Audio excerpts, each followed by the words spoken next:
Hey there, and welcome to another trip report. I've just arrived at Frankfurt on a Lufthansa flight from Barcelona, and this afternoon I'll be connecting onwards to Montreal onboard Lufthansa's Boeing 787-9 Dreamliner in business class. All Lufthansa and other Star Alliance flights use Terminal 1 here in Frankfurt, so connections are relatively easy. My inbound flight parked at a remote stand, so we were bussed over to the Schengen area of the terminal. Stepping off the bus, all international flights depart from the Terminal 1B gates, which are accessed by clearing EU exit passport control. There was no need to re-clear security screening or collect and recheck any of my luggage during this connection, which is tagged all the way through to Montreal. On a Lufthansa business class ticket, each passenger receives 2 complimentary checked bags, each weighing up to 32 kilograms. Passport control took only a couple minutes, and I'm now in the international area of the terminal. Taking a look at the departures board, my flight's been delayed an hour to 3:30 p.m., so it looks like I'll be spending a bit more time in the lounge. On a Lufthansa business class ticket, you get complimentary access to the Lufthansa business class lounge here in Frankfurt. Lufthansa also offers the Senator lounges for first class or Star Alliance Gold members, so thanks to my Star Alliance Gold status with Air Canada, I was able to access both lounges. Stepping inside the Senator lounge, the space is clean, modern, and nicely finished. There are wood accents throughout with a very simple, crisp style. It's a huge space with tons of seating, including lounger chairs, dining seating, and high tables with outlets for working. It's pretty quiet right now with lots of open seating throughout.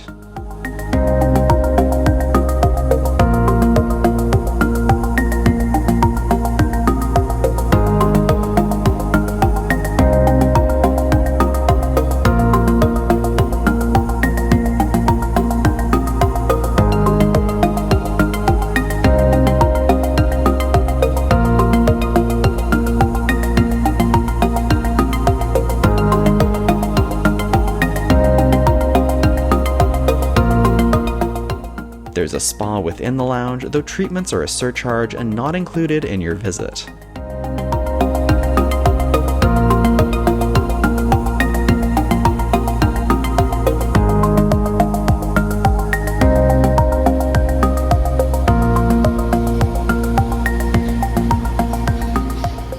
In terms of the food and beverage offering, there's a buffet area with self-serve alcohol, including beer, wines, and liquors, non-alcoholic juices and soft drinks, and a coffee and tea station complete with cakes and cookies. For food options, there are salads, various fresh-cut veggies and dips, and some delicious-looking hot options including 2 soups, meatballs, quinoa, and potatoes.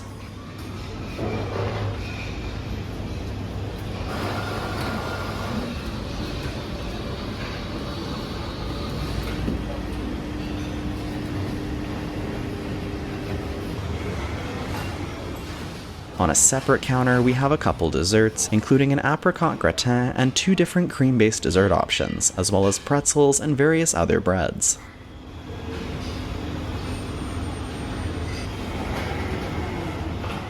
There's also a range of snacky items like candies, popcorn, and chips, and an ice cream freezer with a selection of Nui ice cream. Settling in with some meatballs and a butter cookie cream dessert, over the next few hours my flight was progressively delayed further. Our original departure time was set for 2:20 p.m, and as the afternoon progressed, a 5 p.m. departure time was beginning to look a lot more likely. Apparently, our 787 had been struck and damaged by lightning on its arrival in from Denver earlier in the day. The communication around the delay was pretty poor, with each new departure time only getting updated after it had already passed, meaning I had to head down to the gate multiple times to check on if we were actually boarding yet. At about 4:15, I received an email from Lufthansa that a food voucher for €15 had been added to my boarding pass, so I set out to make use of it. In the email, they also provided a link to locations where the voucher could be used, and since I had already eaten in the lounge, I headed to a nearby relay to grab some snacks for later. Finally heading down to the gate at about 4:30 p.m, typically Lufthansa's boarding groups are assigned based on cabin of travel and frequent flyer status, with Group 1 for Han Circle members, Group 2 for business class, Lufthansa Senators, and Star Alliance Gold members, Group 3 for premium economy passengers, and Groups 4, 5, and 6 for economy class. However, when I got down to the gate, there was only one long line for all passengers, so I got to the very back of that. I have to say that gate B62 is not exactly the nicest, which may have something to do with my perspective after the now 3-hour delay, but in fairness, it's in a remote area of the terminal and feels like you're waiting in a warehouse, with corrugated metal paneling on the walls, very limited seating, and no power outlets anywhere in the area. This certainly makes me feel thankful for the lounge access I had on my ticket today. Heading out to the aircraft, our plane to Montreal today is this 5-year-old Boeing 787-9 Dreamliner that spent the first 3 years of its life in storage before joining the Lufthansa fleet in March 2023. As of January 2025, Lufthansa operates 5 787-9s with an additional 34 aircraft on order. This aircraft is in a 3-class configuration, with the business class at the front consisting of 26 lie-flat seats in a 1-to-1 seating configuration, followed by premium economy with 21 extra reclining seats, and economy class at the rear with 247 standard seats. The business class configuration on this aircraft type is different from the rest of the Lufthansa fleet, with every seat having direct aisle access and more private pod-style seats than the typical 2-2-2 seating configuration found in most Lufthansa business class cabins. That's improving across the board with the new Allegris business class product, which these aircraft are expected to receive as well. I'm booked in seat 6K in business class for today's flight, which is a window seat on the right side of the aircraft. Each seat faces away from the aisle, so you have no one pointing towards you, and the walls of the pods are designed to provide further privacy with a divider.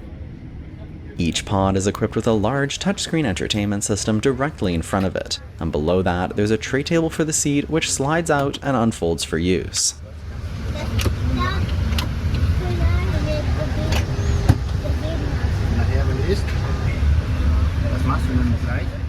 Below the tray table where your legs go, there's an ottoman for resting your feet when the seat is reclined in bed mode, but in the upright position and at my height of 5'10", I can just barely reach it, so there's ample space. To the left of the seat, there's a padded armrest that raises upwards at the push of a button, and it also doubles as a storage compartment where we'll find a water bottle and an amenity kit.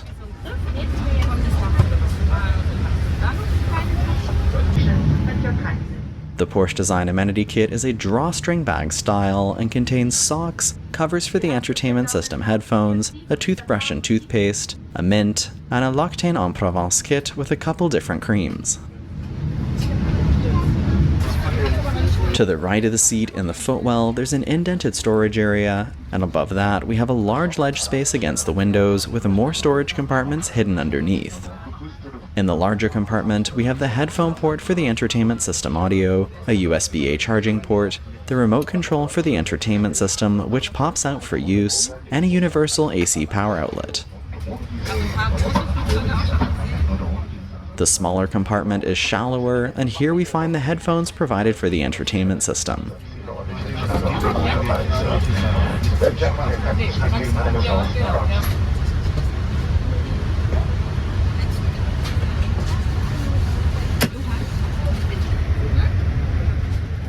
On the sidewall of the pod beneath this ledge, we have a control screen to adjust various features of the seat, including lighting, recline, and seat support. In the back corner of the seat, we have a reading light on the pod sidewall, which flips out for use, and we have a rack for holding the provided reading materials. Looking at what we have here, there's the safety information card for this aircraft, a couple air sickness bags, and the Inflight shopping magazine. Also provided at the seat when we boarded was a set of bedding, including a large plush pillow and a thick blanket, but no mattress pad to place down on the seat. After all the business class passengers were seated, the cabin crew passed through offering a pre-departure beverage of freshly squeezed orange juice or sparkling wine, and also handed out menus for the service on today's flight. On this afternoon westbound transatlantic flight, there's a hot meal served after takeoff and a light meal served before landing. For the first meal, there are 3 options for the appetizer, with either a veal loin, smoked salmon, or vegetable medley. Then there's a salad course, followed by the main course with another 3 options, and the choice of either a chicken leg in soy sauce broth with rice, halibut fillet with vegetable couscous, or sautéed polenta with mushrooms and cheese sauce. And finally, there's cheeses and dessert. For the second meal, there's either a smoked salmon with salad or a vegetable ravioli and a dessert. In terms of beverages, there's a range of alcoholic and non-alcoholic options, with beers, wines, and various spirits, as well as juices, soft drinks, and coffee and tea.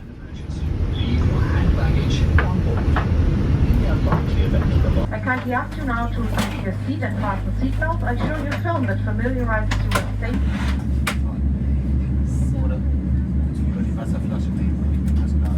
Gentlemen, the captain again, we are moving short of the runway to other aircraft ahead of us to depart, then it's our turn. Taxiing out to the runway for departure, we're getting a look at the interesting cabin mood lighting on this aircraft, where they appear to have opted for a rainbow color scheme. Not quite what I was picturing for Lufthansa business class, but it's fun nonetheless. From there, I wish you now a good flight.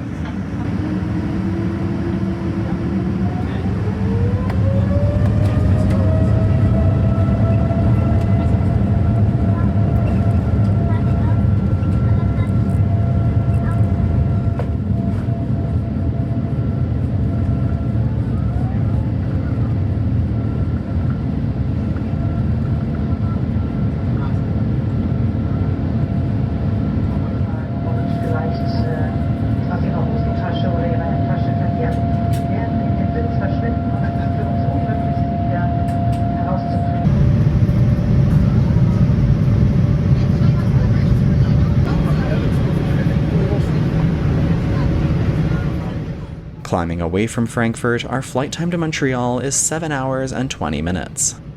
Looking at the lighting in the seat, there's a lamp that lights up on the ledge adjacent to the seat and is controlled from the seat control panel, and there are also lights on the overhead panel above the seat.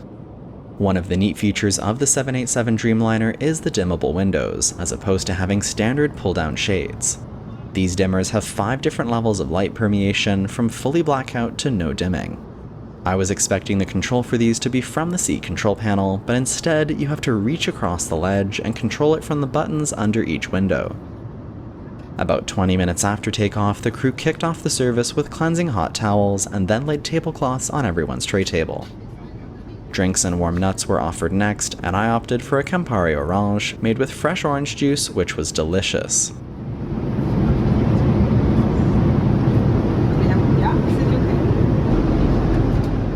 While we wait for the meal service to begin, let's check out the entertainment system.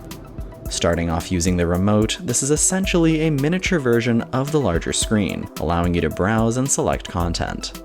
The remote is touchscreen controlled, with buttons on the left and right sides of the screen to navigate and toggle different functions like the system volume, overhead seat lighting, and the attendant call button. In general, the remote touchscreen is very quick to respond and easy to use.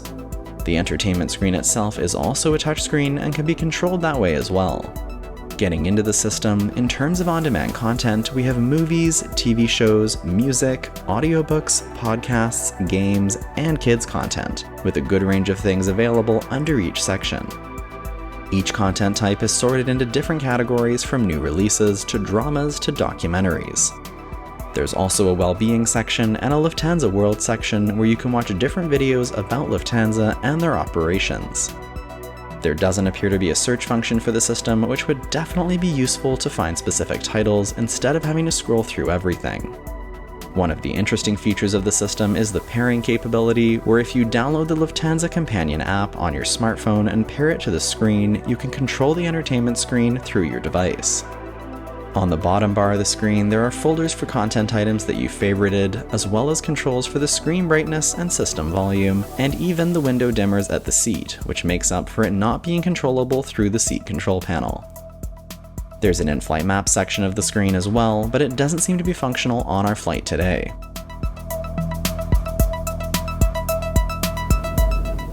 About an hour and a half into the flight and cruising high above what is probably the United Kingdom, but I have no real way of confirming that since I can't check the in-flight maps, dinner service is now underway. To start the service, the crew brought a tray with the appetizer, salad, and bread all together on it, and offered a beverage top-up at the same time. For my appetizer, I selected the vegetarian option, which was carrots with yuzu mayo, quinoa, and asparagus. A balsamic vinaigrette dressing was provided with the salad, as well as butter for the bread roll. Everything looks fresh, and despite this appetizer looking somewhat like a veggie platter, it was really tasty. For my main course, I opted for the sautéed polenta with chanterelles, mushrooms, cherry tomatoes, and Gouda cheese sauce. This was also a tasty dish that I really enjoyed. For dessert, there was a cheese platter and a sweet option of lemon pie with wild berry compote, as well as coffee and tea.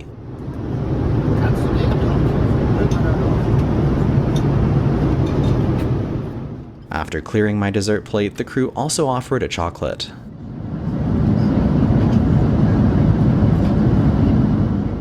Getting up to explore the cabin after the meal, there are 3 lavatories available to business class passengers, with 1 at the front of the aircraft and 2 in the galley area between business and premium economy.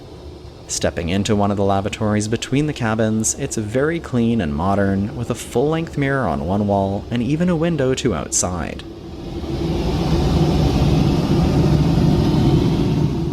Back at my seat, I have it in a reclined position for getting comfortable to do some work, but let's check out the fully flat mode.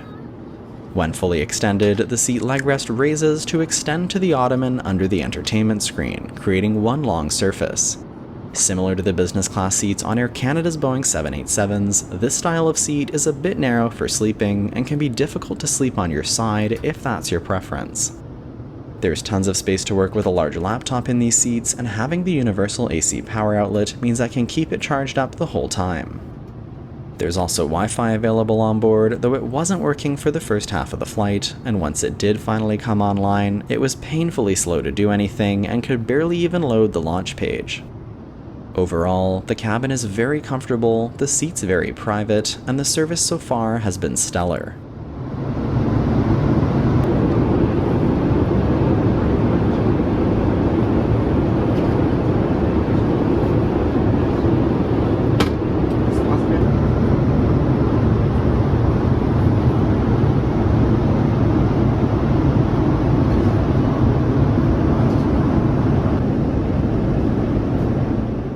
Cabin crew passed through offering water a few times during the middle portion of the flight, and about an hour and a half before landing, the cabin lights are back on for the pre-landing meal.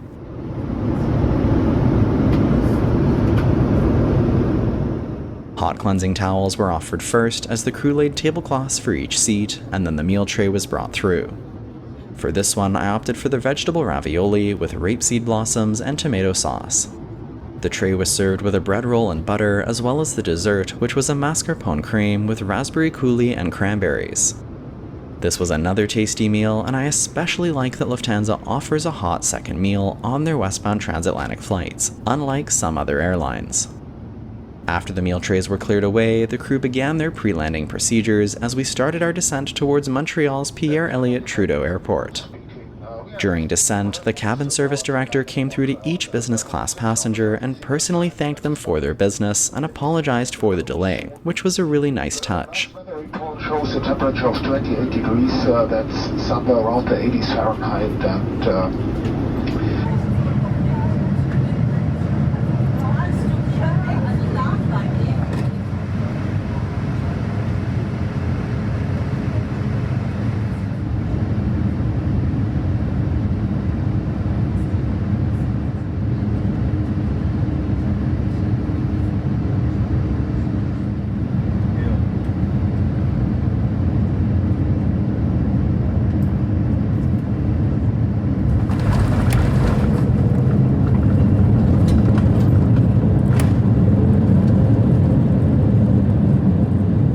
Aufenthalt hier oder gegebenenfalls eine sichere und angenehme Weiterreise. Dear guests, would you please remain seated with your seatbelts fastened? After touching down, we're taxiing over to a remote parking stand where we'll be bussed over to the terminal.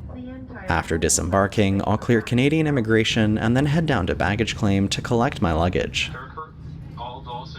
Thanks for joining me for this trip report, and I hope you enjoyed it. Now for some comments on the experience overall. The business class product on Lufthansa's Boeing 787-9 Dreamliner is one of the best in the airline's pre-Allegris cabin fleet, with every seat being a private, fully flat bed pod with tons of storage space and direct aisle access. The soft product on board was impressive, with delicious meals and generally high quality offerings. The ground experience in Frankfurt, with the exception of the Senator Lounge, was poor due mostly to how the delay was handled by the ground staff. That being said, the experience on board more than made up for it and really smoothed over my general perspective of the flight, which I would happily take again.